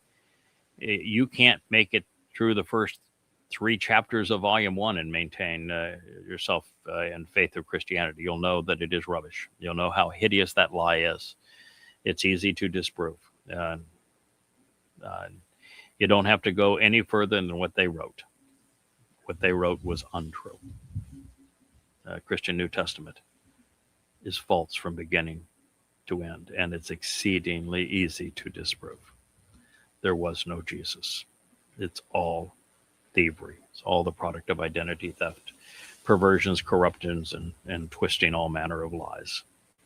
Weaving a series of lies together such that one lie supports the other, and pretty soon people are beguiled. Mm-hmm. Well, my friend, I think that's Go ahead. Go ahead. I was just going to ask if you guys are going to be able to eat this week with your wife being out of town. Are you guys getting fed there? I mean, is somebody taking care of you? Yeah. We're 0 for 2. my wife hired a wife of a dear friend of ours, and she is one of the best chefs on the island, and so she is normally here to help us a couple of days a week with food, but she's treating or dealing with her mother and her sister right now stateside. My wife is a marvelous chef in her own right, and she's stateside. Perry works at it, so and Perry's pretty good in the kitchen. Even Leah will allow him to in her kitchen, so that says something about Perry. That says something. Perry fed us a lovely breakfast this morning, and so good deal. So I'm certain that we won't be starving. Rich and I can make our specialty, which is we go out to restaurants. We do pickup sometimes, so we don't always go out to restaurants. Sometimes we just do pickup. We're actually a 2 meal a day group here. Don't look like it, but I'm supposed to play a very heavy set role, so I'm the bull, and it would be inappropriate for you. Never ever saw a successful bull that was skinny, right? Right. So I figured out you're a bull. Got to fatten you up. But fatten you up. Yeah. That's the best excuse I have for it anyway. The reality is that I used to exercise an hour every day, and then once I got laid on about the 50th title and saying, "Oh, by its way, it's your responsibility. Don't screw this one up, kid." I get up at long before the sun rises, and I go into my office and I translate and I think and I write and I do it. If I'm not doing this vlog, that's what I'm doing. And even this weekend, it was from before 6 a.m. to 8 o'clock at night every day. And so there's not a lot of time in there for exercise. And so that's part of it. But we are a 2 meal a day clan here. And we got, those 2 loaves of bread that we showed for the Shabuw'ah show. Right? Those happen to be sourdough because, of course, yeasted bread is just fine for Shabuw'ah. And something I didn't know, but that yeast is almost always has a little sour nature to it. So that sourdough is around a long, long time. And so that's my favorite flavor in bread happens to be sourdough. And I know that once is to eat yeasted bread so that when we celebrate Chag Matzah, that it's special because there is no yeast in the bread during that time. It wouldn't be special if we didn't eat yeasted bread the rest of the year. So we did have the 2 loaves of bread, and I'm sure that wasn't good for the waste, but boy, it tasted good. Right. We toasted some of ours over the campfire, and Mom had some dips and some garlic butters and stuff. So we made good use of our 2 loaves. Yeah, your mom came to visit, didn't she? Yeah, she did. Your mom made a lovely post too in the chat feature on Yasha'yah. She did. She wanted to of her cute contribute and tell her story. Yeah, yeah, it was lovely. Yeah, I read that. Yep. So thank you, Mom. You did good. All right, my friend. Well, we'll maybe do another show today. We had a long one here. We'll see. At least we'll see if we can get our the 3 new books, 1,500 pages presented, so that folks can read. I think I've distributed them to like 15 different people on the distribution list, and love to get some more copy edits on them, and love to get all the rest of the superscripts put in. But I think they are ready to share, and we'll see if we can share them in the unpublicized part of the site, and we'll see what Joe can do with them under those circumstances. So thank you for being part of this. I enjoyed our chat on, boy, now we know that we are in the time of trouble, and that Trump just delivered Betrayal gift wrapped. Because, and we should close with this, for him to mandate Abraham Accords with the likes of Saudi Arabia, Kuwait, Qatar, United Arab Emirates, Turkey, Egypt. The only way he can do that is to serve up the heart of Israel on a silver platter. And that is a Islamic State carved out of the heart of Israel. And that will make Israel indefensible, which is what the prophets have said, which is the worst entree into the time of trouble. Israel is invaded and cannot defend itself. and it's invaded from the inside. And so this is betrayal wrapped as a present. Hey there, thanks for tuning in. That was Fetch. Gotta run now. Catch y'all on our next podcast.